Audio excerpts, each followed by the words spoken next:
2026 সালের অন্যতম শক্তিশালী এবং হাই কোয়ালিটি স্মার্টফোন বলা হচ্ছে স্যামসাং গ্যালাক্সি S26 আল্ট্রাকে। 200 মেগাপিক্সেল ক্যামেরা আর শক্তিশালী প্রসেসর নিয়ে এই ফোনটি বাজারে বেশ হাইপ তৈরি করেছে। কিন্তু সব ভালো জিনিসেরই কিছু অন্ধকার দিক থাকে। আপনি যদি এই আল্ট্রা ফ্ল্যাগশিপ ফোনটি কেনার কথা ভাবছেন, তবে এর ভেতরের 5টি বড় সমস্যা আপনার অবশ্যই জানা উচিত, যা বড় বড় রিভিউয়াররা সরাসরি বলতে চায় না। 1 নম্বরে রয়েছে এর অতিরিক্ত এআই বা আর্টিফিশিয়াল ইন্টেলিজেন্সের ব্যবহার।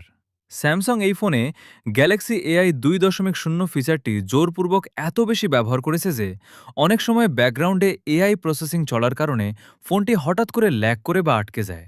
বিশেষ করে ইন্টারনেট ছাড়া যখন লোকাল ডিভাইসে এআই দিয়ে ছবি এডিট বা ভয়েস ট্রান্সলেট করা হয়, তখন ফোনটি সাময়িকভাবে স্লো হয়ে পড়ে।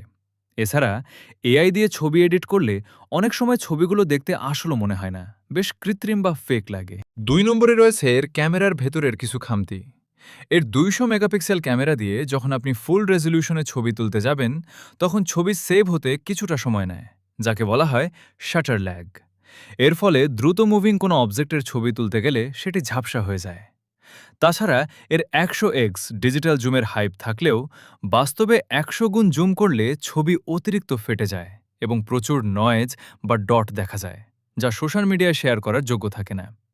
এমনকি ইনডোর বা ঘরের ভেতরের কম আলোতে এর ছবির কোয়ালিটি আশানুরূপ নিখুঁত হয় না। 3 নম্বরে রয়েছে এর চার্জিং স্পিড।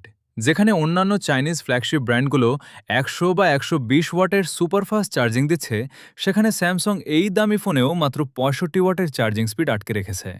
ফলে বিশাল 5500 মিলিঅ্যাম্পিয়ারের ব্যাটারিটি ফুল চার্জ হতে বেশ সময় লেগে যায়।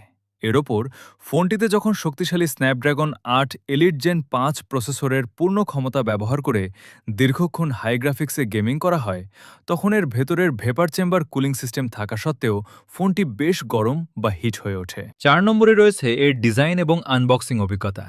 ফোনটির দাম এত বেশি হওয়া সত্ত্বেও বক্সের ভেতরে আপনি কোনো চার্জিং অ্যাডাপ্টার বা ইয়ারফোন পাবেন না, যা আলাদা টাকা দিয়ে কিনতে হবে। ফোনটির বডি টাইটানিয়ামের হলেও এর ওজন 220 গ্রামের বেশি, যা পকেটে বা হাতে নিয়ে দীর্ঘক্ষণ ব্যবহার করলে বেশ ভারী মনে হয়।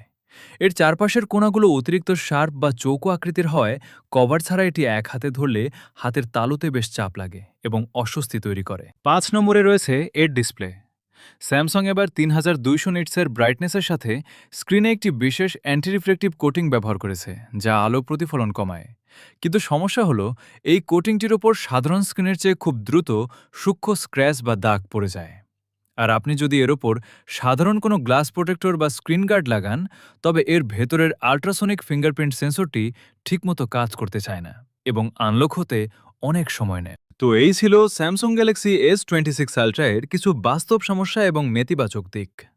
কোনো ফোনই একদম পারফেক্ট নয়, তাই এত টাকা খরচ করার আগে এই ড্রব্যাকগুলো মাথায় রাখা জরুরি।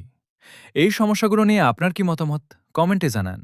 ভিডিওটি ভালো লাগলে লাইক দিন এবং সাবস্ক্রাইব করে আমাদের সাথেই থাকুন। ধন্যবাদ।